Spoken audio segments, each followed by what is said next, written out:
તો આપણે આજનો લેક્ચર સ્ટાર્ટ કરીએ. અત્યારે 7મા ચેપ્ટરની અંદર આપણે જે પ્રસ્તાવના હતી એ થોડીક જોવાની બાકી છે.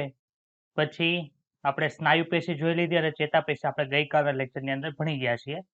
સ્નાયુ પેશીની અંદર જે કંકાલ સ્નાયુ પેશી છે એ કેવી રીતનું બતાય છે એ આપણે કાલે જોયું હતું. કંકાલ સ્નાયુ પેશી એ કઈ રીતની, તો કે આ રીતની દર્શાવે. એમાં રેખિત પટ્ટાઓ જોવા મળે છે, જે કે ના હોય, માયોફિબ્રિલની હોય છે. તો એ અરેખિત એટલે કે અનિશ્ચિત સ્નાયુ છે, કેવા જોવા મળશે કે અનિશ્ચિત સ્નાયુ છે તે ત્રાકાકાર હોય છે અને બંને છેડે કેવા હોય છે, અણીદાર હોય છે. જ્યારે ત્રીજું સ્નાયુ પેશી એ હઠ સ્નાયુ પેશી છે, એમાં નજીકના કોષો વચ્ચે જંકશન જોવા મળશે, જેને સંધિ નામ આપ્યું. હવે તો આપણે કીધું હતું ગઈકાલે કે આપણે ઇંગ્લિશ વર્ડ જે છે સેલ જંકશન એ યાદ રાખવાનું છે. વચ્ચે શું છે તો કે કોષ કેન્દ્ર છે અને રેખિત પટ્ટાઓ જોવા મળે છે. અહીંયા શું અરેખિત સ્નાયુઓ એટલે કે લીસા સ્નાયુઓ છે, એમાં શું છે કે રેખિત પટ્ટા જેવી રચના છે તે આપણને જોવા મળતી નથી. તો અહીંયા સુધી કોઈને કઈ ડાઉટ હોય તો બોલો. કોઈને ડાઉટ? ઓકે, તો જે પ્રસ્તાવના છે એ સ્પીડમાં આપણે જોઈ લઈએ. તો કે પ્રસ્તાવનાની અંદર કેવા શું માંગે છે તો કે પ્રાણી સૃષ્ટિના વિશાળ વિવિધતા ધરાવતા એકકોષીય અને બહુકોષીય સજીવનો અભ્યાસ આપણે કરી ગયા છે. એકકોષીય પ્રાણીઓ જોઈ લીધા છે, બહુકોષીય પ્રાણી પણ આપણે જોયા છે. એકકોષીય સજીવમાં બધા જ કાર્યો કેવા કે તો કે પાચન છે, શ્વસન છે, પ્રજનન છે, એ બધા એક જ કોષ દ્વારા થાય. શું કામ કે એક કોષ સજીવ છે તો એને જીવવા માટે જે કાર્ય કરવા પડતા હશે એ એક જ કોષ દ્વારા થતા હશે. જ્યારે બહુકોષી સજીવોમાં જટિલ શરીર દ્વારા ઉપરની મૂળભૂત ક્રિયાઓ છે જુદા જુદા કોષોના સમૂહ દ્વારા થાય છે. સરળ પ્રાણી જેવા કે જળવ્યાળ છે એટલે કે હાઇડ્રા છે, આપણે કોષતાંત્રિક સમૂહની અંદર જોયું હતું, તે જુદા જુદા કોષોનું બનેલું હોય છે, જેમાં પ્રત્યેક પ્રકારોમાં કોષોની સંખ્યા હજારોમાં હોય છે. અને મનુષ્યનું શરીરની વાત કરીએ તો મનુષ્યનું શરીર કેવું છે તો કે અબજો કોષોનું બનેલું છે, તે વિભિન્ન કાર્યોને પૂર્ણ કરે છે. આ કોષો શરીરમાં એક સાથે કઈ રીતે કામ કરે છે તો કે આપણે જોઈ લીધું 21મા ચેપ્ટરની અંદર જોઈ લીધા, જેમાં ચેતાકીય સહનિયમન ભણાતા, અને 22મા ચેપ્ટરની અંદર આપણે અંતઃસ્ત્રાવી જે સહનિયમન થાય એ ભણ્યા હતા. એને રીતે એક સાથે એક કામ કરી શકે છે. બહુકોષી સજીવોમાં સમાન કોષોનો સમૂહ આંતરકોષીય ઘટકો સાથે એક ચોક્કસ કાર્ય કરે છે, જે આ કોષોનું આવું સંગઠનને શું કહેવાય, પેશી તરીકે ઓળખવામાં આવે છે. તમને આશ્ચર્ય થશે કે બધા જટિલ પ્રાણીઓનું શરીર માત્ર 4 પ્રકારની મૂળભૂત પેશીઓનું બનેલું છે. આ બધી પેશીઓ એક ચોક્કસ માત્રા અને ભાતમાં સંગઠિત થઈને અંગોનું નિર્માણ કરે છે, જેમ કે જઠર, ફેફસા, હૃદય, મૂત્રપિંડ એ અંગો છે જે ચોક્કસ પ્રકારની પેશીઓના સંગઠનથી બને છે. અને આ અંગો બન્યા એ એકબીજા સાથે સંગઠન થઈને શું બને કે અંગતંત્ર બનાવે છે, કે પાચન તંત્ર, શ્વસન તંત્ર, રુધિરાભિસરણ તંત્ર વગેરે. જ્યારે બે કે તેથી વધુ અંગો તેમની ભૌતિક અને રાસાયણિક આંતરક્રિયા દ્વારા નિશ્ચિત ક્રિયા માટે સાથે મળીને શેનું નિર્માણ કરતા અંગતંત્રનું નિર્માણ કરે છે. સમગ્ર શરીરની જૈવિક ક્રિયાઓ કોષો, પેશી, અંગ અને અંગતંત્રમાં શ્રમ વિભાજન દ્વારા પૂર્ણ થાય. એટલે કે શ્રમ વિભાજન એટલે શું છે તો કે કાર્યોની વહેંચણી દ્વારા પૂર્ણ થાય છે. અમુક કાર્ય આને કરવાનું, અમુક કાર્ય આને કરવાનું, અમુક કાર્ય આને કરવું, એવી રીતે. અને પૂર્ણ એવી રીતે થાય છે કે જે શરીરને જીવંત રાખવા માટે યોગદાન પૂરું પાડે છે. તો અહીંયા સુધી કોઈને કઈ ડાઉટ હોય તો બોલો. ચાલો, તો હવે મેન જે આપણે ટોપિકમાં જવાનું છે પેશીઓની અંદર, તો તમે ગમે તે પ્રાણીને પકડો, આપણે એટલા બધા પ્રાણીઓ આખી પ્રાણી સૃષ્ટિની અંદર ભણ્યા હતા, તેમાં પેશી આયોજન ધરાવતી હતી, કોષી આયોજન ધરાવતા પ્રાણીઓ હતા, અંગ સ્તરીય આયોજન ધરાવતા, અંગતંત્ર સ્તરીય આયોજન ધરાવતા બધા પ્રાણીઓ આપણે જોયા. તો આ બધા પ્રાણીઓની જે રચના છે માત્ર 4 પ્રકારની પેશીથી જ તે રચના થાય.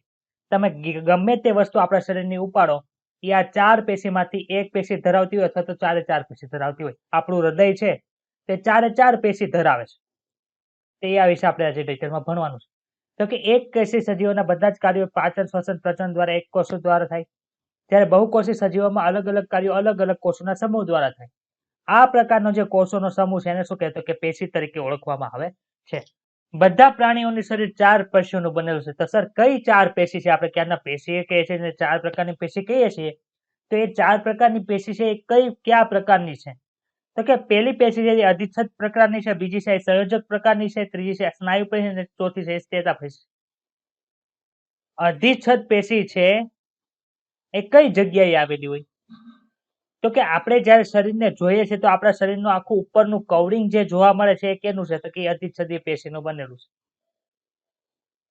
જ્યારે આપણા વિસર્લ ઓર્ગન આપણે જોયા હતા, અન્નનળી છે, કંઠનળી છે, પછી જઠરનું હાવ અંદરનું પોલાણ છે, આંતરડાનું અંદરનું પોલાણનું જે કવરિંગ છે, એ બધું કોના દ્વારાથી આચ્છાદિત થયેલું હોય? તો કે અધિચ્છદીય પેશી. સૌથી બહારનું જે લસિત સ્તર છે એમાં પણ આપણે જોઈએ તો કે એમાં થોડોક ભાગ છે સંયોજક પેશીનો હોય, થોડોક અધિચ્છદ પેશીનો હોય. આપણે પાચન તંત્રની અંદર જે 4 લેયર આપણે ભણ્યા તેમાં સૌથી બહારનું લેયર હતું લસિત સ્તર, સિરોસા લેયર આપણે જોયું હતું. તેમાં આપણે જોયું હતું કે એમાં અમુક પ્રકારની જે સંયોજક પેશીનું બનેલું છે, જ્યારે એન્ડોથેલિયલ સેલ મિઝોથેલિયલ સેલ આપણે એમાં જોયા હતા, જે અધિચ્છદીય પેશી તરીકે ઓળખવામાં આવે. બીજા પ્રકારની જે છે સંયોજક પેશી છે એમાં પાછા 3 પ્રકાર છે: શિથિલ સંયોજક, સઘન સંયોજક ને વિશિષ્ટકરણ પામેલી સંયોજક પેશી. એ વિશે આપણે ડિટેલમાં નીચે ભણશું. સ્નાયુ પેશી વિશે આપણે ભણી ગયા અને ચેતાપેશી વિશે આપણે ભણી ગયા. તો અધિચ્છદ પેશી એટલે શું? તો કે અધિચ્છદીય પેશીનું બીજું નામ છે અધિચ્છદ, જેને તમે એપિથેલિયલ સેલ અથવા તો એપિથેલિયલ ટીસ્યુ કહી શકો અને એપિથેલિયમ પણ તમે કહી શકો. તમે જ્યારે મેડિકલની અંદર એન્ટ્રન્સ એક્ઝામ આપણે નીટની ક્લિયર કરી અને જ્યારે મેડિકલમાં અભ્યાસ કરશો ત્યારે તમને એપિથેલિયલ સેલ એવું આવશે, એપિથેલિયમ આવશે. તો એપિથેલિયમ છે શું? તો કે આ અધિચ્છદીય પેશીને એપિથેલિયલ ટીસ્યુ તરીકે ઓળખવામાં આવે. તો કે અધિચ્છદીય પેશી છે શું? તો કે એક મુક્ત સપાટી ધરાવે છે જે દેહજળ અથવા તો બાહ્ય વાતાવરણના સંપર્કમાં હોય. હવે આપણે માનો કે ચામડી છે તે મુક્ત સપાટી ધરાવે છે, જે બહારની સાઈડ આવેલી છે. કોના સંપર્કમાં છે? તો કે બાહ્ય વાતાવરણના સંપર્કમાં છે. માનો કે રુધિર વાહિની છે, તો રુધિર વાહિનીની અંદર જે મુક્ત સપાટી હશે એ અંદરની સાઈડ હશે. તે કોના સંપર્કમાં હોય? તો કે દેહજળના સંપર્કમાં છે, જે રુધિર છે. તો જે અધિચ્છદીય પેશીના જે કોષો છે તે એક કોષ હોય, એની બાજુમાં બીજો કોષ હશે, એની પાસે ત્રીજો કોષ હોય, એની પાસે ચોથો કોષ. આ રીતે કોષોની ગોઠવણી હશે. તેની વચ્ચે શું આવેલું હોય? તો કે એની વચ્ચે ઓછું આંતરકોષીય આધાર તરફ ધરાવતા કોષો આવેલા હોય. એટલે કે જે આપણે અધિચ્છદીય પેશીના જે કોષો ગણીએ છીએ, પહેલો કોષ, બીજો કોષ, ત્રીજો, એમ કોષો બધા હશે. એની વચ્ચે શું આવે? તો કે એની વચ્ચે આંતરકોષીય અવકાશ કેવો છે? તો કે ઓછો છે. અને એની વચ્ચે શું જોવા મળે? એની વચ્ચે આધારક દ્રવ્ય જોવા મળે, જે એકબીજા કોષોને એકબીજા સાથે સાંકળી રાખે છે. તો અધિચ્છદીય પેશીના 2 પ્રકાર છે. પહેલો પ્રકાર છે એને સરળ અધિચ્છદ કહેવાય અને બીજો પ્રકાર છે એને સંયુક્ત અધિચ્છદ તરીકે ઓળખવામાં આવે. તો સરળ અધિચ્છદ છે શું? તો કે કોષોની ગોઠવણી છે, પણ કોષોની ગોઠવણી એક જ લેયરની અંદર હોય તેને સરળ અધિચ્છદ કહેવાય. અને અધિચ્છદ કોષોની ગોઠવણી બે કે તેથી વધારે સ્તરોની અંદર થયેલી હોય તો એને શું કહેવાય? કે એને સંયુક્ત અધિચ્છદ તરીકે ઓળખવામાં આવે છે. એટલી વાત ક્લિયર થાય જ બધાને? તો અહીં લખ્યું છે એક સ્તરીય ગોઠવણી છે.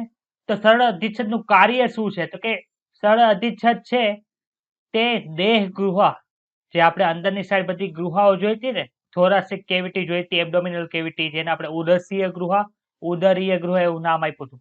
તેનું કવરિંગ આખું અંદરની સાઈડનું હોય, કોના દ્વારા થાય? તો કે સરળ અધિચ્છદ દ્વારા થાય. વાહિની છે, વાહિની એટલે કે રુધિર વાહિની છે, તો રુધિર વાહિની છે એનું કવરિંગ છે એ કોના દ્વારા થયું હોય? તો કે સરળ અધિચ્છદ દ્વારા થાય. નલિકાઓના અસ્તર તરીકે પણ આવેલી હોય છે. નલિકાઓ એટલે તો કે કોઈ પણ ગ્રંથિઓમાંથી જે નલિકા આવતી હોય એમાં એક સ્તર તરીકે કોનું હોય? તો કે સરળ અધિચ્છદનું હોય. સરળ અધિચ્છદની બાજુમાં બીજો પ્રકાર આપ્યો છે સંયુક્ત અધિચ્છદ. તો કે સંયુક્ત અધિચ્છદ એટલે શું થાય? કે સંયુક્ત અધિચ્છદ એટલે 2 કરતા વધારે લેયર છે, એક કરતા વધારે લેયર કોષોનું આવેલું હોય, જે આપણે નીચે ભણવાના છીએ ડિટેલની અંદર. સરળ અધિચ્છદ જે છે જેમાં એક જ લેયર આવેલું હોય કોષોનું, એના 3 પ્રકાર છે. એક તો લાદીસમ અધિચ્છદ છે, બીજું છે ઘનાકાર અધિચ્છદ છે અને ત્રીજું છે સ્તંભાકાર અધિચ્છદ. તો લાદીસમ અધિચ્છદ છે કોને કહેવાય? તો આપણે નીચે ડિટેલની અંદર ભણીએ છીએ. તો અહીં પેલું લખ્યું છે સરળ અધિચ્છદ, જે પેલું છે એની અંદરનો પેટા પ્રકાર છે લાદીસમ અધિચ્છદ પેશી. તો કે લાદીસમ અધિચ્છદ પેશી આપણને માઇક્રોસ્કોપની અંદર જોવા આપે તો આપણને ખબર કઈ રીતે પડે? તો કે અનિયમિત કિનારીવાળા ચપટા કોષોનું એક પાતળું સ્તર હોય, એને શું કહેવાય? તો કે એને લાદીસમ અધિચ્છદ પેશી તરીકે ઓળખવામાં. અહીં બાજુની અંદર જે આપણને આકૃતિ આપી છે, જે અહીંયા આપણે દર્શાવેલી છે, તેમાં જો કોષોની બોર્ડર છે એ ચોક્કસ નથી, બધાને બતાય છે અનિયમિત છે, અનિયમિત છે ને કેવી છે? ચપટા છે આખા કોષો, જો આવી રીતે છે. ફ્લેટન સેલ કહેવાય આને. અનિયમિત કિનારીવાળા ચપટા કોષોનું એક પાતળું સ્તર છે એ તમે પૂછે તો એ કોનું હોય તો કે લાદીછમ અધિચ્છદ પેશી કહેવાય, જે સરળ અધિચ્છદનો પેટા પ્રકાર છે. હવે માનો કે મારા શરીરની અંદર હું બધા કોષો અલગ અલગ જોઉં તો મને આ લાદીછમ અધિચ્છદ પેશી કઈ જગ્યાએ જોવા મળે તો કે રુધિરવાહિનીની જે કવરિંગ છે એમાં જોવા મળે, અને ફેફસાના જે વાયુ કોષ છે એમાં મને એની પેશીનું નિરીક્ષણ કરીએ આપણે માઇક્રોસ્કોપની અંદર તો ત્યાં આપણને લાદીછમ અધિચ્છદ પેશી જોવા મળે. હવે આપણને ખબર છે રુધિરવાહિની કાર્ય શેનું કરે તો કે ઓક્સિજનનું ને કાર્બન ડાયોક્સાઇડનું પ્રસરણ કરાવે, જ્યારે ફેફસાના વાયુ કોષ છે ત્યાં સેમ કાર્ય થાય છે, ઓક્સિજન અંદર જશે, CO2 બહાર જશે, તો કે પ્રસરણ સીમા ત્યાં બને છે. તો અધિચ્છદ પેશીનું કાર્ય શું થાય કે પ્રસરણ સીમાનું નિર્માણ કરે છે. વાત ક્લિયર થઈ? જે પ્રસરણ સીમા આવેલી હશે જ્યાં એક બે જે વસ્તુનું પ્રસરણ થતું હોય ત્યાં આપણને કઈ વસ્તુ જોવા મળે તો કે અહીંયા સરળ અધિચ્છદનું લાદીછમ અધિચ્છદ પેશી છે તે આપણને જોવા મળે છે. પછીનું જે છે એ ઘનાકાર અધિચ્છદ છે. ઘનાકાર અધિચ્છદની અંદર આપણને શું જોવા મળે છે તો કે એક સ્તરીય કોમન છે, લાદીછમ હોય, ઘનાકાર હોય કે સ્તંભાકાર હોય, પરંતુ ઘનાકાર અધિચ્છદની અંદર જોવા શું મળે કે એની અંદર આપણને ઘનાકાર કોષો જોવા મળે છે. તો તમે અહીંયા આ જે કોષો આપણને આપેલા છે એમાં તમે જોશો તો ત્યાં તમને શું જોવા મળે તો કે ત્યાં આપણને ક્યુબોઇડલ સેલ જોવા મળે, ચોરસ કોષો જોવા મળે છે બધાને આવેલા હોય. મારે બધે જોવું હોય તો કઈ જગ્યાએ મને મળશે તો કે ગ્રંથિઓની નલિકા, તો કે સ્વાદુપિંડમાંથી નલિકા આવતી હશે, યકૃતમાંથી નલિકા આવતી હોય, લાળ ગ્રંથિમાંથી નલિકા આવતી હોય, તો એ ગ્રંથિઓની જે નલિકા છે એમાં કઈ વસ્તુ જોવા તો ઘનાકાર અધિચ્છદ જોવા મળે. બીજું છે કઈ જગ્યાએ જોયું તો મૂત્રપિંડની જે મૂત્રપિંડ નલિકા છે જે નેફ્રોન કહેવાય, જેમાં પીસીટી હતું, ડીસીટી હતું, હેનલેસ લૂપ હતું, સંગ્રહણ નલિકા હતી, એમાં આપણને કઈ જોવા મળે કે એમાં ઘનાકાર અધિચ્છદ જોવા મળે છે. એમાં એક વિશેષ રચના આવેલી છે તેમાં લખ્યું છે કે પીસીટીમાં આવેલા ઘનીકર અધિચ્છદ કોષો છે એની અંદર મને સૂક્ષ્મ રસાંકુરો જોવા મળે છે. સૂક્ષ્મ રસાંકુરો ક્યાં જોવા મળે કે જ્યારે શોષણ થતું હોય ત્યાં સૂક્ષ્મ રસાંકુરો જોવા મળે. આપણે નાના આંતરડાની અંદર માઇક્રોવિલાય આવ્યું હતું, યાદ આવે છે બધાને? તો અહીંયા કયું કાર્ય થતું હશે તો કે અહીંયા સ્ત્રાવનું પણ કાર્ય થાય ને શોષણનું પણ કાર્ય થાય છે. તો જો નીચે લખ્યું છે વર્ક તો કે સ્ત્રાવ અને શોષણનું કાર્ય છે તે ઘનાકાર અધિચ્છદમાં અંદર જોવા મળે છે. તો એટલી વાત ક્લિયર. સરળ અધિચ્છદનું બીજું પ્રકાર છે એ છે ઘનાકાર અધિચ્છદ. એમાં કોઈને કઈ ડાઉટ હોય તો બોલો. ત્રીજો પ્રકાર છે સ્તંભાકાર અધિચ્છદ, તો કે સિંગલ લેયર કોમન. કેવા કોષો તો કે લાંબા પાતળા કોષોનું એક સ્તર હશે. એમાં બધામાં કોષ કેન્દ્ર આપણને કઈ બાજુ જોવા મળે તો કે તલસ બાજુ જોવા મળે છે. બાજુની અંદર જે આપણને જોવા મળે છે એમાં આકૃતિ એમાં જોજો તો એમાં આપણને શું જોવા મળે કે કોષ કેન્દ્ર છે નીચે બેસેલું જોવા મળે. અને મુક્ત સપાટીએ સૂક્ષ્મ રસાંકુરો ધરાવી શકે. ફિક્સ નથી કે સ્તંભાકાર અધિચ્છદ હોય તેમાં સૂક્ષ્મ રસાંકુરો હોય જ, અમુકમાં હશે અમુકમાં નહીં હોય, એટલે એમાં શક્ય એવો શબ્દ લખ્યો છે, એની નીચે મેં અંડરલાઈન કરી બતાવી છે બધાને. મળે તો કે જઠર અને આંતરડાની અંતસ્થ સપાટી હોય જે મ્યુકસ મેમ્બ્રેન હતું, શ્લેષ્મ સ્તર હતું, એમાં આપણને જોવા મળે. શું કાર્ય કરે તો કે સેમ ટુ સેમ કાર્ય કરે છે, સ્ત્રાવ અને શોષણનું કાર્ય કરે છે. હવે એક વિશિષ્ટ રચના જોવા મળે છે જે ઘનાકાર કોષોમાં પણ જોઈ શકે અને સ્તંભાકાર કોષોની અંદર પણ જોવા મળે. તો કે ઘનાકાર અને સ્તંભાકાર કોષોની મુક્ત સપાટી હોય એમાં મને શું જોવા મળે છે કે પક્ષમાં જોવા મળે છે. આગળ આપણે શું જોવા મળતું હતું કે આગળ આપણે માઇક્રોવિલ એટલે કે સૂક્ષ્મ રસાંકુરો જોવા મળતા જે શોષણના કાર્યમાં મદદરૂપ થાય. શું કામ એ શોષણના કાર્યમાં મદદરૂપ થાય કે સંપર્ક સપાટીનું ક્ષેત્રફળ વધારે છે. અહીંયા કઈ વાત કીધી છે કે અહીંયા પક્ષમાં ધરાવે છે એવું કીધું છે. તેથી આ અધિચ્છદ જે મળશે આપણને જોવામાં કે જેમાં ઘનાકાર અને સ્તંભાકાર કોષોની ઉપર પક્ષમાં આવેલા હોય એટલે કે સિલિયા આવેલી હોય એને શું કે પક્ષમાં અધિચ્છદ કહેવામાં આવે છે. કઈ જગ્યાએ જોવા મળે મને ભાઈ તો કે શ્વાસ વાહિકામાં જોવા મળે અને અંડવાહિની અંદર જોવા મળે. તો કે શ્વાસ વાહિકા અને અંડવાહિની કેવા અંગો છે તો કે પોલા અંગો છે જેની અંદર કઈક વસ્તુનું વહન થવાનું છે. તો કે શું કાર્ય કરે તો કે સૂક્ષ્મ કણો અને શ્લેષ્મને ચોક્કસ દિશાની અંદર ધકેલવાનું કાર્ય કરે છે. શ્વાસ વાહિકા હોય તો માનો કે કોઈને કફ થઈ ગયો છે તો વાયુકોષની અંદર કફ ભરાઈ ગયો છે, શ્લેષ્મ ભરાઈ ગયું છે તો એને બહાર કાઢવા માટે શ્વાસ વાહિકાની અંદર જે પક્ષમાં આવ્યા છે એ શું કરશે તો કે ચોક્કસ દિશાની અંદર એનું વહન કરાવશે. જ્યારે અંડવાહિની ફેલોપિયન ટ્યુબની અંદર આપણને જે પક્ષમાં જોવા મળે એ શું કરે તો કે અંડપિંડમાંથી જ્યારે અંડકોષ મુક્ત થાય છે 14મા દિવસે, એને અંડવાહિની અંદર લાવવા માટે શું કરે તો કે એ પક્ષમાં એક પ્રકારનું હલનચલન દર્શાવે છે. તો અહીંયા જે આપણે નીચે આકૃતિ આપી એ શેની છે તો કે સ્તંભ કોષો છે ને એની ઉપર પક્ષમાં બતાવી છે આપણે, એટલે પક્ષમાં ધરાવતા સ્તંભ કોષોની આકૃતિ છે. એના પછીનું જે છે કન્ડિશન એમાં એવું કહે છે કે અમુક ઘનાકાર કોષો અથવા તો સ્તંભાકાર કોષો સ્ત્રાવનું કાર્ય કરે છે, તો આપણે ઉપર ભણ્યા. તો એ સ્ત્રાવ કરવા માટે એક વિશિષ્ટ પ્રકારનું રૂપાંતરણ દર્શાવે, એટલે કે વિશિષ્ટ પ્રકારની રચનામાં વિભેદન પામે છે, જેને શું કહે તો કે એને ગ્રંથિ અધિચ્છદ તરીકે ઓળખવામાં આવે. તે એક પ્રકારની ગ્રંથિ બને છે. એના બે પ્રકાર છે. પહેલો માપદંડ છે કે ગ્રંથિ તો બનાવે છે પણ એક કોષોથી બનાવે છે કે એક કોષોથી વધારે કોષોની બનાવે છે. તો જો એક કોષીય ગ્રંથિ બનાવે તેને શું કહે તો કે એક કોષીય ગ્રંથિ કહેવાય, અને એક કરતા વધારે કોષો ભેગા મળીને બનાવે તેને શું કહેવાય બહુકોષીય ગ્રંથિ કહેવાય. એક કોષીય ગ્રંથિ કેવી બતાય તો જો અહીં નીચે તમને આકૃતિમાં બતાય છે એક કોષીય ગ્રંથિ જે છૂટાછવાયા ગ્રંથિલ કોષોની બનેલી હોય. સર એનું એક્ઝામ્પલ આપો ને તો કે આપણે આંતરડાની અંદર ગોબલેટ સેલ હતા, પછી જઠરની અંદર ગોબલેટ સેલ જોવા મળતા જે શ્લેષ્માનો સ્ત્રાવ કરતા હતા. તો આમાં જો આ આકૃતિની અંદર બધાને જોવા મળે છે, શું જોવા મળે તો કે આખો એક કોષ છે, આ એક કોષ છે એના અંદરથી ગ્રંથિ બને છે. આ બાજુની અંદર બીજો કોષ છે, એક કોષ છે એમાંથી ગ્રંથિ બને છે. બતાય છે બધાને કોષીય ગ્રંથિ કહેવાય. બાજુની અંદર છે બહુકોષીય ગ્રંથિ. એમાં શું લખ્યું કે કોષોના સમૂહથી બને છે. એનું એક્ઝામ્પલ છે લાળ ગ્રંથિ. એનું એક્ઝામ્પલ શું છે લાળ ગ્રંથિ. તમને જો બતાય છે આમાં એક કરતા વધારે કોષો દર્શાવી ભેગા મળે અને શું બનશે તો કે ગ્રંથિ બનાવે. તો કે કઈ રીતે બતાય તો કે જે આ પહેલો કોષ, એની બાજુમાં બીજો, એની બાજુમાં ત્રીજો, ચોથો, પાંચમો, એમ આખા અહીંથી લઈને અહીંયા સુધી અલગ અલગ કોષો ભેગા મળી અને આખી આટલી ગ્રંથિ બનાવે. એને શું કે બહુકોષીય ગ્રંથિ કહેવાય. એનું એક્ઝામ્પલ શું છે તો કે લાળ ગ્રંથિ. બીજો માપદંડ છે કે સ્ત્રાવના આધારે અંદર જે સ્ત્રાવ થાય છે એનો નિકાલ કઈ રીતે થાય છે. એનો નિકાલ લોહીની અંદર સીધો થાય છે, એટલે કે રુધિરની અંદર સીધો થાય છે કે નલિકા દ્વારા થાય છે. તો કે જો રુધિરની અંદર ડાયરેક્ટ જે ગ્રંથિ છે એનો સ્ત્રાવ થાય તો એને અંતઃસ્ત્રાવી ગ્રંથિ કહેવાય, અને રુધિરની અંદર ન થતો હોય અને કોઈ વાહિની દ્વારા એનો સ્ત્રાવ થતો હોય તેને શું કહેવાય બહિઃસ્રાવી ગ્રંથિ તરીકે ઓળખવામાં આવે. તો અહીં અંતઃસ્રાવી ગ્રંથિની નીચે શું લખ્યું કે વાહિની દ્વારા મુક્ત થતું નથી, એટલે કે અંતઃસ્રાવી ગ્રંથિની અંદર જે દ્રવ્ય ઉત્પન્ન થતું હશે, આપણને ખબર અંતઃસ્રાવી ગ્રંથિ અંદર અંતઃસ્રાવ ઉત્પન્ન થાય, એ વાહિની દ્વારા મુક્ત થતું નથી, પરંતુ ક્યાં જાય તો કે બોલી ફ્લૂઇડની અંદર દેહજળની અંદર સ્ત્રવિત થાય છે, અને જે તે ઓર્ગન પાસે જાય ત્યાં એના રિસેપ્ટર હશે. જો પ્રોટીન વાળું હશે તો કોષસ પટેલ ઉપર એના રિસેપ્ટર આવેલા હોય. પછી જો એ કેવું હશે લિપિડ વાળું હશે જે અંતઃસ્ત્રાવ, તે ક્યારે તો કે કોષ કેન્દ્રની અંદર એના શું આવેલા હશે રિસેપ્ટર આવેલા, જે આપણે ચેપ્ટર 22 ની અંદર ભણી ગયા છે. અને બહિઃસ્રાવી ગ્રંથિ હોય તો શું કહે છે તો કે વાહિની દ્વારા વહન પામશે.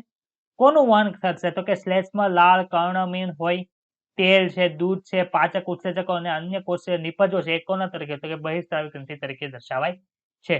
તો અહીંયા સરળ અધિચ્છદ પૂરું થાય છે. અહીંયા કોઈને કઈ ડાઉટ હોય તો બોલ. બીજું છે સંયુક્ત અધિચ્છદ. તો સંયુક્ત અધિચ્છદની પહેલી કન્ડિશન શું છે તો કે એમાં એ લખ્યું છે એક કરતા વધારે સ્તર આવેલા હોય, એટલે કે બહુસ્તરીય જોવા મળે. તો બાજુની આકૃતિમાં જો પહેલું સ્તર અહીંયા છે, એની ઉપર બીજું સ્તર જોવા મળે છે, એની ઉપર ત્રીજું સ્તર જોવા મળે, એમ એક કરતા વધારે સ્તરો છે. કાર્ય શું છે તો કે એ સ્ત્રાવ અને શોષણની અંદર સીમિત, એનું કાર્ય છે એ સીમિત હોય. સ્ત્રાવ અને શોષણની અંદર એનું કાર્ય કેવું સીમિત છે એટલે કે એ સ્ત્રાવ અને શોષણના કાર્ય મુખ્યત્વે કરતા નથી. મુખ્ય કાર્ય શું તો કે રાસાયણિક અને યાંત્રિક તાણ સામે રક્ષણ કરે છે. તો કે આપણી ચામડી છે બહારની સાઈડે સતત ઘસારો અનુભવતી હોય તો એને કેવું કે યાંત્રિક તાણ કહેવાય. જ્યારે આપણા શરીરની અંદર જ્યારે કેમિકલનો સ્ત્રાવ થતો હોય, ગરમ વસ્તુ છે એ બધી અંદર અડતી હોય તો એ બધું રસાયણો જ્યાં અડતા હોય ત્યાં રક્ષણ કરવાનું હોય તેને શું કહેવાય, એને રાસાયણિક રક્ષણ તરીકે ઓળખવામાં આવે. તો કે કઈ જગ્યાએ આપણે સંયુક્ત અધિચ્છદ જોવા મળે તો કે ત્વચાની સૂક્ષ્મ સપાટી હોય, મુખ ગુહાની ભીની સપાટી, એટલે કે આપણું જે બકલ કેવિટી છે જે આપણે કોળીઓ મૂકે છે ત્યાં અંદરની જે આખી સપાટી હોય ત્યાં શું જોવા મળે છે તો કે સંયુક્ત અધિચ્છદ જોવા મળે. કંઠનળી છે, લાળ ગ્રંથિની જે નલિકા છે, સ્વાદુપિંડની નલિકાના અંતઃપટલની અંદર આપણને શું જોવા મળે કે બહુસ્તરીય કોષો એટલે કે સંયુક્ત અધિચ્છદ જોવા મળે છે. હવે આ બધા કોષો છે એકબીજા સાથે જોડાયેલા કઈ રીતે હોય તો કે એ સેલ જંકશન એટલે કે કોષીય જોડાણ દ્વારા એકબીજા સાથે જોડાયેલા હોય. તેના 3 પ્રકાર છે. એક તો ટાઇટ જંકશન છે, બીજું એડહેરિંગ જંકશન છે અને ત્રીજું છે ગેમ જંકશન. તો કે ટાઇટ જંકશન છે એનું કાર્ય શું છે તો કે કોઈ પણ પદાર્થ છે એની અંદરથી એ પદાર્થોનો સ્ત્રાવ છે એટલે કે એ પદાર્થને એમાંથી લીક થતો અટકાવે છે. તો કે પદાર્થોને પેશીની બહાર નીકળતો અટકાવે છે. કોણ? તો કે ટાઇટ જંકશન. બીજું છે એડહેરિંગ જંકશન. તો કે એડહેરિંગ જંકશન શું કરે તો કે પાસેના કોષો છે એને એકબીજા સાથે જકડી રાખવામાં મદદરૂપ કરે છે. જ્યારે ત્રીજા પ્રકાર છે ગેપ જંકશન છે એ શું કરે છે કે પાસેના કોષો હોય એના જે કોષીય દ્રવ્ય છે એને એકબીજા સાથે કેવું કરે તો કનેક્ટ થયેલું રાખે. તો એનું કોષીય દ્રવ્ય એટલે કે કોષરસ પટલ એકબીજા સાથે કનેક્ટ થયેલું એને લીધે શું થાય તો એની અંદર જે સૂક્ષ્મ અણુઓ છે, બૃહદ અણુઓ છે એને એકબીજાની અંદર જવા માટે શું કરે અનુકૂળતા પૂરી પાડે. એની સાથે સાથે બીજું છે અનુકૂળતા પૂરી આયનોના એક્સચેન્જને પણ અનુકૂળતા પૂરી પાડે છે. તો અહીંયા સુધી કોઈને કઈ ડાઉટ હોય તો બોલ. હવે આખી પેશી ચેન્જ થાય છે એનું નામ છે સંયોજક પેશી, જેને કનેક્ટિવ ટીસ્યુ તરીકે ઓળખવામાં આવે. તો કે સંયોજક પેશી છે એટલે શું કહેવાય તો કે જટિલ પ્રાણીઓમાં શરીરમાં કનેક્ટિવ ટીસ્યુ વિસ્તૃત રીતે ફેલાય એટલે કે શરીરના બધા અંગોની અંદર તમને સંયોજક પેશી જોવા મળે. તો એને કનેક્ટિવ ટીસ્યુ શું કામે કહેવામાં આવે છે? Why called connective tissue? તો કે આ પેશી જે છે એટલે કે સંયોજક પેશી છે એટલે કે કનેક્ટિવ ટીસ્યુ છે એ શરીરની અન્ય પેશીને અંગો સાથે એકબીજા સાથે જોડવા માટે મદદરૂપ થાય છે અને એને આધાર પણ આપે છે. તો કે માનો કે આપણા શરીરની અંદર અસ્થિ છે તે એક પ્રકારની કનેક્ટિવ ટીસ્યુ છે એટલે કે સંયોજક પેશી એ શું કરે તો આધાર આપે છે. જ્યારે રુધિર છે એ શું કરે તો કે આપણા શરીરના બધા અંગોને એકબીજા સાથે જોડી રાખે છે. પછી તો કે સ્નાયુ બંધ છે, અસ્થિ બંધ છે એ પણ શું કરે તો એકબીજા અંગોને આપણા શરીર સાથે શરીરના એકબીજા અંગોને એકબીજા સાથે જોડી રાખવાનું કાર્ય કરે છે. સંયોજક પેશી અંદર સમાવેશ કોનો થાય તો કે શિથિલ પેશીથી માંડીને વિશિષ્ટ પ્રકારની પેશી જેવી કે કાસ્થિ છે, અસ્થિ છે, રુધિર છે અને મેદપૂર્ણ પેશીનો પણ સમાવેશ થાય. શિથિલ પેશી એટલે શું તો કે લૂઝ કનેક્ટિવ ટીસ્યુ, જ્યારે વિશિષ્ટ પ્રકારની પેશી એટલે કે કાસ્થિ, અસ્થિ અને રુધિર એ તો વિશિષ્ટ પ્રકારની પેશી છે પણ મેદપૂર્ણ પેશીને શું કામ વિશિષ્ટ પ્રકારની પેશીમાં મૂકી તો કે મેદપૂર્ણ પેશી છે એ સ્પેશિયલાઇઝ્ડ ફંક્શન કરે એટલે કે વિશિષ્ટ પ્રકારનું કાર્ય કરે. કયું કાર્ય કરે છે તો કે એને જોડવાનું તો કાર્ય કરે પણ સાથે સાથે ચરબી એટલે કે મેદને સ્ટોર કરવાનું કાર્ય પણ શું કરે છે તો કે મેદપૂર્ણ પેશી કરે. એટલે એને શું કહેવાય વિશિષ્ટ પ્રકારની પેશી તરીકે વિશિષ્ટ પ્રકારની સંયોજક પેશી તરીકે તમે લઈ શકો. હવે સંયોજક પેશીની અંદર એક ખાસિયત જોવા મળે છે. કઈ ખાસિયત જોવા મળે છે તો કે રુધિર સિવાયની બધી જ સંયોજક પેશીના કોષો છે રચનાત્મક પ્રોટીનના તંતુનો સ્ત્રાવ કરે છે. એટલે કે કોષ છે એમાંથી શું થાય તો કે પ્રોટીન બનીને નિર્માણ પામીને બહાર સ્ત્રાવ થાય છે. એટલે પ્રોટીનના તંતુઓ સ્ત્રાવ પામીને બહાર જાય છે, જે શું કરે છે કે પેશીને મજબૂતાઈ, સ્થિતિસ્થાપકતા અને લચીલાપણું આપે. કોણ તો કે એ જે રચનાત્મક પ્રોટીનના તંતુઓ જે સ્ત્રાવ પામ્યા છે એ શું કરે તો કે પેશીને મજબૂતાઈ આપે છે, ફ્લેક્સિબિલિટી પણ આપે છે અને સ્થિતિસ્થાપકતા પણ આપે છે. હવે સંયોજક પેશીના કોષો છે આપણે શું જોયું કે પ્રોટીનના તંતુનો સ્ત્રાવ કરે છે, સાથે સાથે રૂપાંતરિત પોલિસેકેરાઇડનો પણ સ્ત્રાવ કરે છે. હવે આ પોલિસેકેરાઇડ કરે છે શું તો કે પોલિસેકેરાઇડ છે એ કોષો અને કોષો દ્વારા જે તંતુનો સ્ત્રાવ પામે છે એની વચ્ચેની જે જગ્યા હોય એની અંદર કોણ ગોઠવાય તો કે રૂપાંતરિત પોલિસેકેરાઇડ ગોઠવાઈ જાય છે અને આધારક દ્રવ્ય તરીકે વર્તે છે. સંયોજક પેશી છે એને 3 પ્રકાર છે. એક તો લૂઝ કનેક્ટિવ ટીસ્યુ છે, બીજું છે ડેન્સ કનેક્ટિવ ટીસ્યુ અને ત્રીજું છે સ્પેશિયલાઇઝ્ડ કનેક્ટિવ ટીસ્યુ. તો લૂઝ કનેક્ટિવ ટીસ્યુ એટલે શું તો કે શિથિલ સંયોજક પેશી કહેવાય. તો શિથિલ સંયોજક પેશીની અંદર શું થાય તો કે એમાં જે તંતુઓ આવેલા છે અને એ તંતુઓનું નિર્માણ જે કોષો દ્વારા થાય છે એ છૂટા છૂટા ગોઠવાયેલા હોય. જ્યારે ડેન્સ કનેક્ટિવ એટલે કે સઘન સંયોજક પેશીની અંદર શું થશે તો કે જે તંતુ અને તંતુ કોષો દ્વારા એનું નિર્માણ થાય છે એ ઘટ રીતે ગોઠવાયેલા હોય એટલે કે નજીક નજીક ગોઠવાયેલા હોય. અને વિશેષ સંયોજક પેશી વિશે આપણે નીચે ભણીએ તો કે લૂઝ કનેક્ટિવ ટીસ્યુમાં 2 પ્રકારની પેશી છે, તંતુ ઘટક પેશી અને મજપૂર્ણ પેશી. જો અહીં નીચે લખ્યું છે લૂઝ કનેક્ટિવ ટીસ્યુ કોને કહેવાય તો કે કોષો અને તંતુ એકબીજા સાથે અર્ધ તરલ આધારક પદાર્થમાં શિથિલતાથી ગોઠવાયેલા હોય એટલે કે ખૂબ જ ઘટ રીતે ગોઠવાયેલા હોતા નથી. અહીં આકૃતિ દર્શાવી છે પેલી જે છે એ તંતુ ઘટક પેશીની છે જેને એરિઓલર ટીસ્યુ તરીકે ઓળખવામાં આવે. કઈ જગ્યાએ જોવા મળે? તો કે ચામડીની જે આપણી જે સ્કિન છે એની નીચે એપિડર્મિસ કહેવાય ને બીજું જે એની નીચેનું લેયર હોય એને ડર્મિસ કહેવાય. તો ડર્મિસની નીચે આપણને શું જોવા મળે? તો કે તંતુ ઘટક પેશી છે એટલે કે એરિઓલર ટીસ્યુ છે એ આપણને જોવા મળે.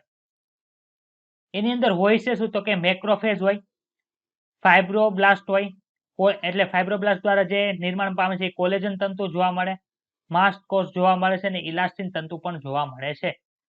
તો અહીં જો લખો અધિચ્છદ પેશી માટે આધારકીય માળખું રચે છે એટલે કે ઉપર જે ચામડી આવેલી છે જે અધિચ્છદીય પેશીનો એક પ્રકાર છે એને સ્ટ્રક્ચર પૂરું કોણ પાડે છે? તો કે આ તંતુ ઘટક પેશી છે એ સ્ટ્રક્ચર પૂરું પાડે છે. એની અંદર શું શું આવે? તો કે તંતુ કોષો આવ્યા છે, મેક્રોફેજ આવેલા છે અને માસ્ટ કોષો આવેલા છે. બીજા પ્રકારની પેશી એને મેદપૂર્ણ પેશી કહેવાય. તો કે તંતુ કોષો પહેલા જોઈ લે. તંતુ કોષોનું કાર્ય શું? તો કે તંતુઓનું નિર્માણ કરે છે. બૃહદ કોષો એટલે કે મેક્રોફેજ છે એનું કાર્ય શું છે? તો કે એ એક પ્રકારના ફેગોસાઇટિક સેલ છે. ફેગોસાઇટિક સેલ એટલે શું થાય? તો કે બહારથી કોઈ આવી જાય, કોઈ પણ વસ્તુ બેક્ટેરિયા છે, વાયરસ છે કે બહારનું કોઈ પણ પાર્ટિકલ આપણા શરીરની અંદર આવે એને મારવાનું કામ કોણ કરે? તો કે ભક્ષક કોષ કરે છે. જ્યારે માસ્ટ કોષ શું કરે? તો કે એ જ્યારે આપણને એલર્જીક રિએક્શન હોય ત્યારે વિવિધ પ્રકારના જે કેમિકલ છે એનો સ્ત્રાવ કરે છે. તેને માસ્ટ સેલ તરીકે ઓળખવામાં આવે. બીજી પ્રકારની પેશી એને મેદપૂર્ણ પેશી એડિપોસ ટીસ્યુ તરીકે પણ ઓળખવામાં આવે. બાજુની આકૃતિમાં દર્શાવ્યા છે. તો કે મેદ સંગ્રહ વિસ્તાર એટલે કે શું કહેવાય? તો કે ત્યાં શું થાય? તો કે ચરબીનો સંગ્રહ થાય. ઉપર શું દર્શાવે? તો કે કોષ કેન્દ્ર છે અને કોષ કેન્દ્રથી ફરતે શું આવેલું? કોઈ કોષરસ પટલ છે. એ તો મામૂલી વાત છે જે આપણે ભણી ગયા. ક્યાં આવેલી હોય? તો કે ચામડીની નીચે આવે છે. ચામડી નીચે તો કે આપણે પેટ છે, ઘણાનું પેટ વધી ગયેલું હોય, જે બહાર નીકળી ગયેલું હોય, કોના લીધે થાય? તો કે આપણે એમ થાય કે ચરબી વધી ગઈ છે. તો કે ચરબી છે જાય છે ક્યાં? ચરબી વધેલી છે તે જાય છે કે? તો કે ચરબી વધારાની ચરબી જે છે ત્યાં એડિપોસ ટીસ્યુમાં કલેક્ટ થાય છે. એને લીધે શું થાય? તો કે આપણે જાડા થઈ ગયા હોય એવું લાગે. મેદના સંગ્રહ માટે વિશિષ્ટકરણ પામેલા કોષો છે જે વધારાના પોષક દ્રવ્યો કે જે હમણાં જરૂરી નથી, તમે માનો કે વધારે ખાઓ તો જેટલું કાર્ય કરવા માટે વપરાવાના પોષક દ્રવ્યો છે તો વપરાશે, પણ જે વધારાના જે પોષક દ્રવ્યો છે તે મેદ સ્વરૂપે સ્ટોર કઈ જગ્યાએ? તો કે મેદપૂર્ણ પેશીની અંદર થાય છે. બીજી પ્રકારની જે પેશી છે એને શું કહેવાય? તો કે ડેન્સ કનેક્ટિવ ટીસ્યુ કહેવાય, જેમાં કોષો અને તંતુઓ સઘન રીતે ગોઠવાયેલા છે. હવે સઘન રીતે ગોઠવાય એટલે નજીક નજીક ગોઠવાયેલા છે. જો એ નિયમિત રીતે એટલે કે એક સરખી મેનરમાં એટલે કે એક સરખી પદ્ધતિમાં ગોઠવાયેલા હોય તેને શું કહેવાય? નિયમિત સઘન પેશી તરીકે ઓળખવામાં આવે. અને જો અનિયમિત એટલે કે કઈ ઠેકાણું ન હોય એવી રીતે ગોઠવાય તો એને શું કહેવાય? તો કે સઘન અનિયમિત પેશી અથવા અનિયમિત સઘન પેશી તરીકે ઓળખવામાં આવે. તો બંનેની આકૃતિ આપણે નીચે દર્શાવીએ. સઘન નિયમિત પેશીના અંદર બધા રેગ્યુલર રીતે ગોઠવાયેલા છે, જ્યારે અનિયમિત જે સઘન પેશી છે એમાં ઇરેગ્યુલર એટલે કે કઈ નિયમિત રીતે ગોઠવણીનું કઈ ઠેકાણું છે, અલગ અલગ રીતે ગોઠવાયેલા છે. એની અંદર જે આપણને જોવા મળે છે એ કયા તંતુ? તો કે એની અંદર આપણને જે તંતુ જોવા મળે છે એ છે કોલેજન તંતુ બતાય છે. તો કે નિયમિત સઘન પેશીનું ઉદાહરણ સર આપો ને? તો કે અસ્થિબંધ છે અને સ્નાયુબંધ છે એ બંને લિગામેન્ટ અને ટેન્ડન એક એનું ઉદાહરણ છે. તો કે એ નિયમિત સઘન પેશીનું છે. અસ્થિબંધ એટલે શું કહે? તો કે બે હાડકા જોડવા માટે જે સંયોજક પેશી હોય એને અસ્થિબંધ કહેવાય. જ્યારે સ્નાયુબંધ કોને કહેવાય? તો કે સ્નાયુઓ છે એ અસ્થિ સાથે જે વડે જોડાય તેને શું કહેવાય? સ્નાયુબંધ અથવા તો ટેન્ડન તરીકે ઓળખવામાં આવે. એમાં શું હોય? તો કે સમાંતર તંતુઓના ગુચ્છાની વચ્ચે કોલેજન તંતુ હરોળમાં ગોઠવાયેલા હોય છે. જ્યારે અનિયમિત સઘન પેશીમાં શું જોવા મળે? કે ક્યાં જોવા મળે? તો કે સ્કિનની અંદર જોવા મળે છે. એ વિવિધ પ્રકારની ગોઠવણી ધરાવે છે. એમાં કોઈ પણ જાતની ફિક્સ છે તે જોવા મળતું નથી. પછી જે સ્પેશિયલાઇઝ કનેક્ટિવ ટીસ્યુ જે છેલ્લો પ્રકાર છે, જેમાં કાસ્થિ, અસ્થિ અને રુધિરનો સમાવેશ થાય છે. તો કે કાસ્થિ કોને કહેવાય? તો કે જેની અંદર આંતરકોષીય દ્રવ્ય કઠણ હોય, સ્થિતિસ્થાપકતા જોવા મળે, તમે એને દબાણ આપો તો એનો પ્રતિકાર કરીને પોતાનો મૂળ આકાર જાળવી રાખે, એ પ્રકારની જે સંયોજક પેશી એને શું કહેવાય? કાસ્થિ પેશી કહેવાય. આ પેશીના કોષો જે કેવા હોય? કઈ જગ્યાએ ગોઠવાયેલા હોય? તો કે કોષો છે એ શેનો સ્ત્રાવ કરે? તો કે તંતુઓનો સ્ત્રાવ કરશે. તો એ તંતુઓનો સ્ત્રાવ કરે એને લીધે શું થાય? એક પ્રકારનું આધારક છે અને એની વચ્ચે એક પ્રકારની કેવિટી રચે, એની અંદર એ ખૂપેલા હોય એટલે કે એની અંદર ગુહાની અંદર બંધ થઈ ગયેલા હોય એવું તમને બતાય. હવે આપણને ખબર છે કાસ્થિ મોટા ભાગે કઈ જગ્યાએ જોવા મળે? તો કે પૃષ્ઠવંશીનું જે ભ્રૂણ છે, જે નાનું બાળક હજી બનવાની તૈયારીમાં છે, જે ભ્રૂણ છે જે ફલિતાણમાંથી વિકાસ થઈને બન્યું છે, એમાં જોવા મળતી મોટા ભાગમાં કાસ્થિ એમાં જોવા મળે. જ્યારે એ ભ્રૂણ છે એ નાના બાળકની સ્વરૂપમાં થાય, એ જન્મ લે પછી જ્યારે પુખ્ત થાય ત્યારે શું થાય છે તો કે મોટા ભાગની કાસ્થી છે તે અસ્થિની અંદર રૂપાંતર પામી ગયું. હવે પુખ્ત થયેલો માણસ છે એની અંદર પણ કાસ્તીનો અમુક ભાગ જોવા મળે તો કે કઈ જગ્યાએ આપણને ભાગ જોવા તો કે નાકનો ટોચનો ભાગ છે ને તમે દબાવો તો તમને પોચું જોવા મળે છે. એ શું છે તો કે કાસ્તી છે. બાહ્ય કર્ણપટલ છે એને આપણે મચેડી શકીએ છીએ, ફોલ્ડ કરી શકીએ, પાછું પોતાની રીતે પોતાના મૂળ સ્થાનમાં આવી જાય, મૂળ આકારમાં આવી જાય. તે શું છે તો કે એ કાસ્તી છે. 2 કરોડ સ્તંભ એટલે કે કરોડ સ્તંભની અંદર જે કશેરકો આવેલી હોય છે એની વચ્ચે શું જોવા મળે કાસ્તી જોવા મળે. વર્ટિબ્રેની અંદર આપણને વચ્ચે જોવા મળે છે એ શું છે તો કે કશેરુકાઓ જે છે એ કાસ્તીની બનેલી હોય.